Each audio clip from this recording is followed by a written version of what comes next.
নিজের রুমে বাহিরে দাঁড়িয়ে ভাবছি ভেতরে যাব কিনা। আজ নিজের রুমে যেতেই কেমন ভয় করছে, কারণ আমার রুমে বউ সেজে বসে আছে আমার পিচ্চি ফুফাতো বোন শ্রাবণী। সবাইকে জয় করে অবশেষে ঢুকে পড়লাম। রুমে ঢুকতেই শ্রাবণী উঠে এসে আমার পাশ হয়ে সালাম করে আমার সামনে হাত পেতে দাঁড়িয়ে আছে। কি হলো, হাত পেতে দাঁড়িয়ে আছো কেন? বারে, তোমাকে সালাম করলাম, সালামি দিবে না? আজও সালামি দিতে হবে তোকে? দিতে তো হবেই। এখন আমি তোমার বউ বলে যে সালামি মাফ হবে এটা ভেবো না। এটা নতুন কিছু নয়, রোজই শ্রাবণী আমাকে সালাম করে, সালামির নাম করে আমার পকেট ফাঁকা করে। আমি পকেট থেকে টাকা বের করে শ্রাবণীর হাতে দিয়ে বলি, এর আগে কেউ বাসরাতে সালাম করে সালামি নিয়েছে কিনা আমি জানি না, তবে এটা আমার সাথে নতুন কিছু। শ্রাবণী খিলখিল করে হাসতে হাসতে বলে, আমি ওয়ান পিস, বুঝতে হবে তো। হ্যাঁ সেটা আমি জানি। এই তোর লজ্জা করেনি এইটুকু একটা মেয়ে বিয়ে করতে বললেও আর নাচতে নাচতে রাজি হয়ে গেলি? আমি মোটেও এইটুকু না, আমার বয়স এখন 15, বুঝলে? আমার বয়স কত তুই জানিস? জানবো না কেন, 25। আমি তোর কত বছরের বড় বলতো? বলবো না, যতক্ষণ আমাকে তুমি করে না বলবে। ইস, আচ্ছে, পারবো না আমি তুমি করে বলতে। আমি কিন্তু এখন শ্বশুর আব্বুকে ডেকে বলবো তুমি আমাকে মেরেছো। এই আমি তোকে কখন মারলাম? তুই আজ তো একটা মিথ্যাবাদী। তুমি করে বলবে না? আমি এখন শ্বশুর আব্বুকে ডাকবো, বলো। এই না না, আব্বুকে ডাকতে হবে না, বলবো। তাহলে এখন মিষ্টি করে আমাকে তুমি বলে ডাকো। আচ্ছা এবার বলো, আমি তোমার কত বছরের বড়? মাত্র 10 বছরের বড় তুমি। এইটুকু একটা মেয়ে তুমি, বিয়ের কি বোঝো? আমি এত করে বললাম আব্বুকে বল, আব্বুকে বল তুই আমাকে বিয়ে করবি না, কেন শুনলি না আমার কথা? শ্রাবণী এসে আমাকে জড়িয়ে ধরে আমার বুকে মাথা রেখে বলে, কারণ আমি তোমাকে ভালোবাসি।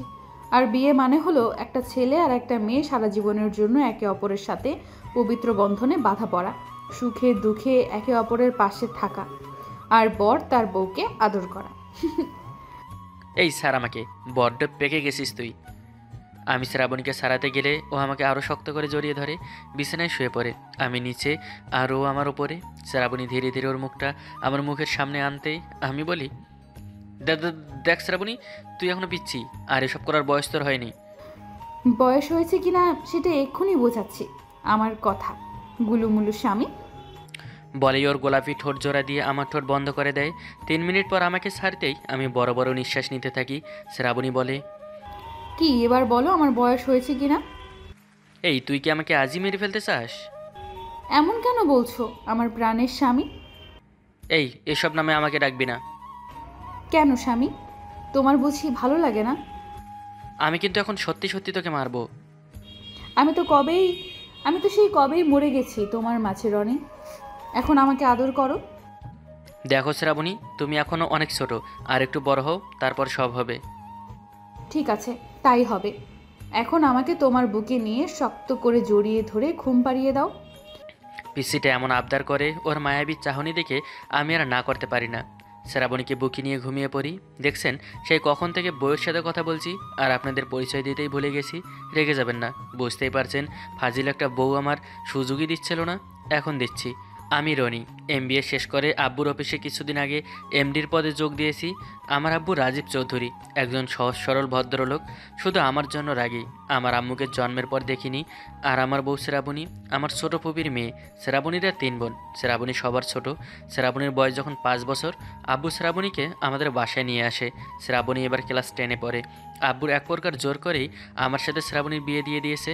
তবে আমি শ্রাবণীকে ভালোবাসি না এমন নয়, আমিও শ্রাবণীকে ভালোবাসি। ও এখনও অনেক ছোট, তাই এখন বিয়ে করতে চাইনি।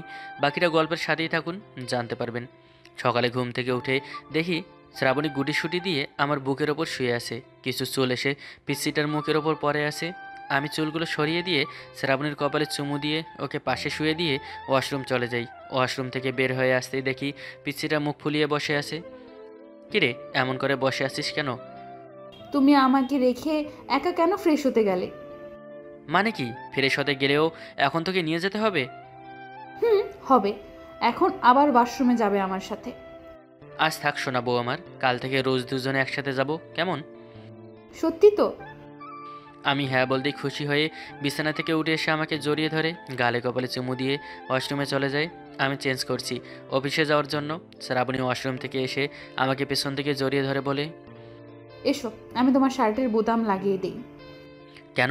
আমি কি ছোট বাচ্চা নাকি যে তোর থেকে আমার শার্টের বোতাম লাগিয়ে নিতে হবে? এর মধ্যে রোমান্টিক একটা ব্যাপার আছে, তুমি বুঝবে না। বলেই আমার সামনে এসে আমার বুকে কিস করে বোতাম লাগিয়ে দিচ্ছে। আমি বলি, আচ্ছা আমার রোমান্টিক বউ, আমার এত বুঝে কাজ নেই, লেট হয়ে যাচ্ছে, তাড়াতাড়ি কর তো। এরপর শার্টের বোতাম লাগিয়ে আমার হাত ধরে আমাকে নিয়ে নিচে আসতে আব্বু বলে, কিরে রনি, তুই আজও অফিসে যাবি নাকি? আব্বু, আজ খান গ্রুপের সাথে একটা মিটিং আছে। ও আচ্ছা, মিটিং শেষ করে বাসায় চলে আসিস। আমি ঠিক আছে বলে একটা চেয়ার টেনে বসে পড়ি। শ্রাবণী আমাকে আর আব্বুকে খাবার সার্ভ করে দেয়। আব্বু বলে, শ্রাবণীমা, তুইও খেতে বসে পড়। আব্বু, তাহলে তোমার ছেলেকে বলো আমাকে খাইয়ে দিতে। এই ফাজিল, খাইয়ে দে আমার মাকে। অফিসে যেতে একটু লেট হলে কিচ্ছু হবে না। আর কি, আমার হিটলার আব্বুর আদেশ বলে কথা। আমি শ্রাবণীকে খাইয়ে দিচ্ছি আর মিটমিট করে হাঁটছে। শ্রাবণীকে খাইয়ে দিয়ে আমি অফিসে যাওয়ার জন্য বের হতে গেলে শ্রাবণী আমার কাছে এসে বলে, এই অফিসে যাওয়ার আগে বউয়ের কপালে চুমু দিতে হয়, জানো না? আমার এত অভিজ্ঞতা নেই, এর আগে বিয়ে করিনি তো তাই।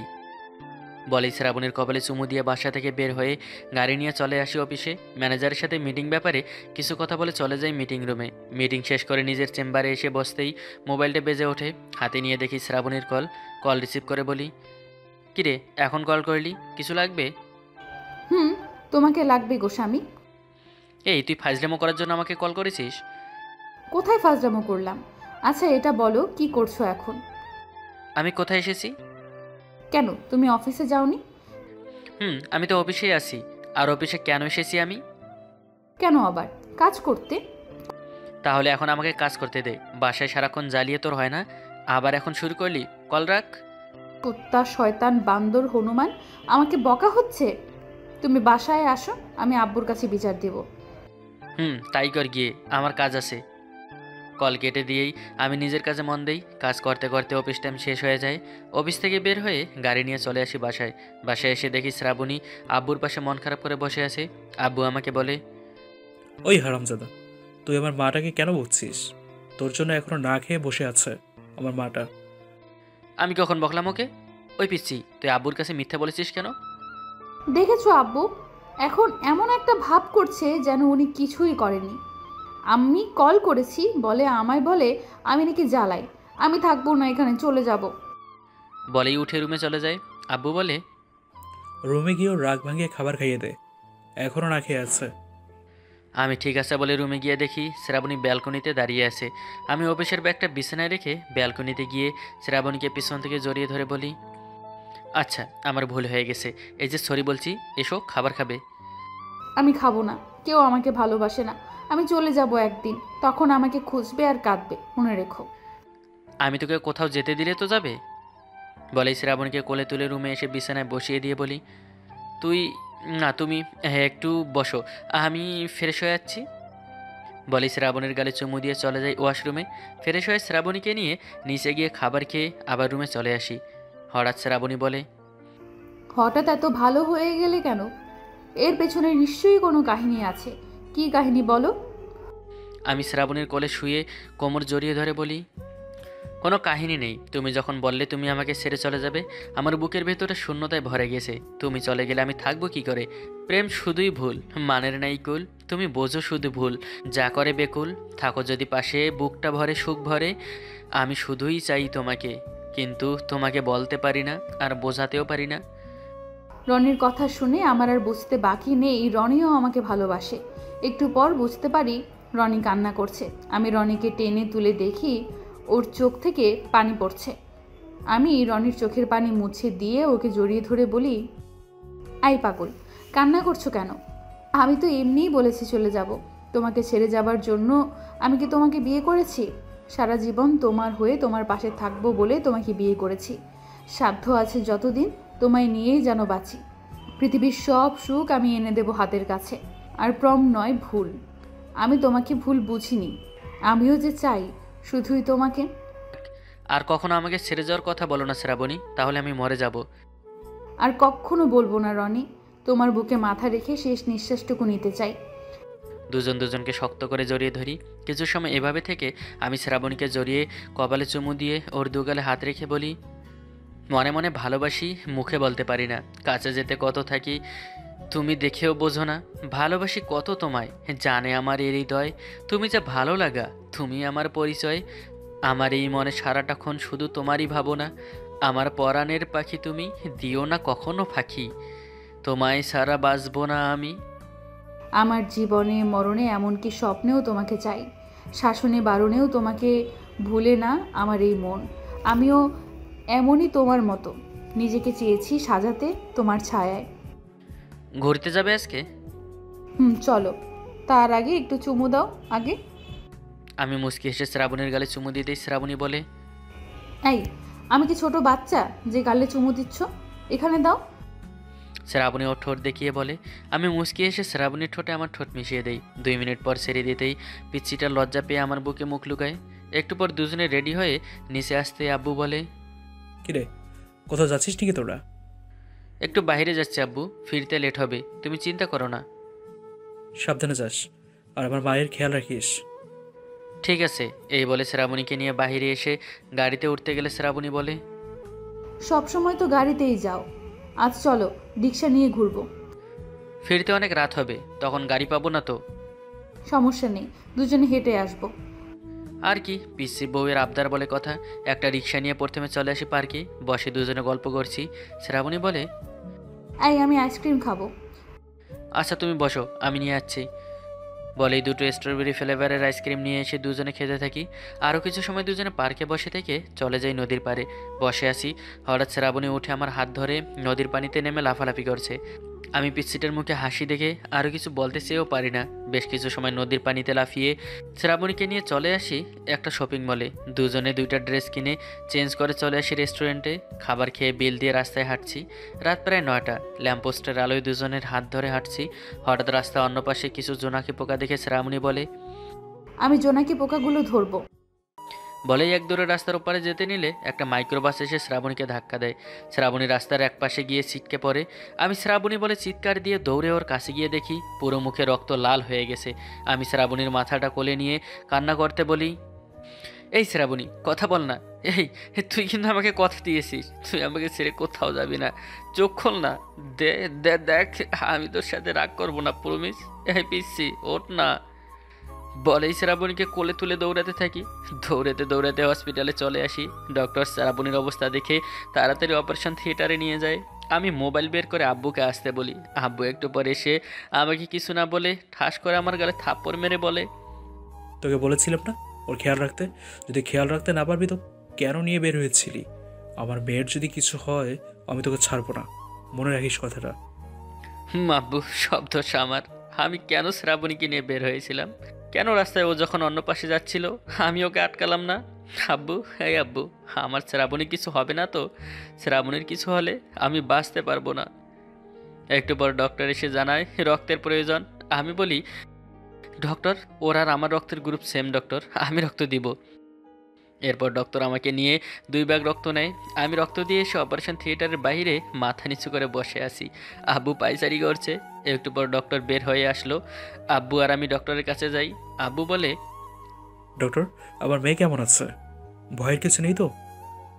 ডক্টর জানায় তারা এখনো কিছু বলতে পারছে না, 24 ঘন্টা না গেলে। একটু পর শ্রাবণীকে বেডে দেওয়া হয়। আব্বু আমাকে শ্রাবণীর কাছে যেতে দিচ্ছে না। এর মধ্যে কেটে যায় 20 ঘন্টা। শ্রাবণীর এখনো চেঞ্জ ফেরেনি। আমি আব্বুর কাছে গিয়ে আব্বুর পা জড়িয়ে ধরে কান্না করতে থাকি। বলি, আব্বু, শুধু একবার আমাকে শ্রাবণীর কাছে যেতে দাও। আমি এরপর আর কখনো শ্রাবণীর কাছে যাব না, অনেক দূরে চলে যাব আমি। প্লিজ আব্বু, শুধু একবার। ঠিক আছে, তবে 10 মিনিটের বেশি 1 সেকেন্ডও না। আমি ঠিক আছে বলে শ্রাবণীর কেবিনে ঢুকে দেখি আমার পিচ্চি বউটা শুয়ে আছে। গায়ে হসপিটালের আকাশি রঙের একটা ড্রেস পরানো, মুখে অক্সিজেন মাস্ক লাগানো। আমি শ্রাবণীর পাশে ওর একটা হাত ধরে চুমু দিয়ে বলি, এই পিচ্চি, ওঠ না। আর কত অভিমান করে চোখ বন্ধ করে রাখবি? আমি আর পারছি না তোকে এভাবে দেখতে। আমার জন্য আজ তোর এই অবস্থা। আমি আমি চলে যাব শ্রাবণী, অনেক দূরে চলে যাব।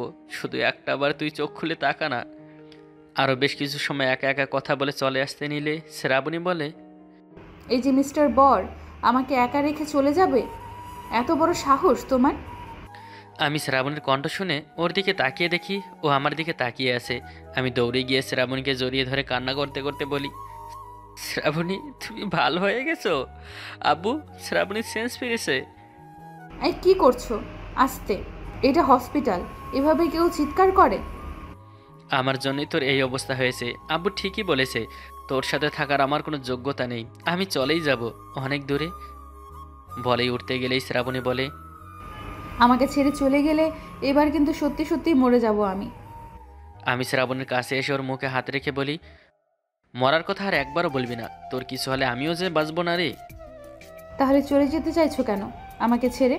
আমার তো এখনো তোমার আদর খাওয়াই হয়নি, এখনো তো আমাদের ঝন্টু মুন্টু হওয়া বাকি। দুজন একসাথে হেসে দেই। একটু পর আব্বু রুমে এসে দেখে শ্রাবণীর সেন্স ফিরেছে। শ্রাবণীর সাথে কথা বলছে আব্বু। আমি পাশে মাথা নিচু করে দাঁড়িয়ে আছি। শ্রাবণী আব্বুকে বলে, আব্বু রনির কোনো দোষ নেই, আমি দৌড়ে এক পাশ থেকে অন্য পাশে যেতে নিয়েছিলাম, ও বারণ করেছে, আমি শুনিনি। ওর তো উচিত ছিল তোর পাশে থাকা। ও কেন তোকে নিয়ে গেছে যদি খেয়াল রাখতে না পারে? তাই বলে তুমি আমার বরকে তাড়িয়ে দেবে? তুমি জানো না তোমার ছেলেকে ছাড়া আমি বাঁচতে পারবো না?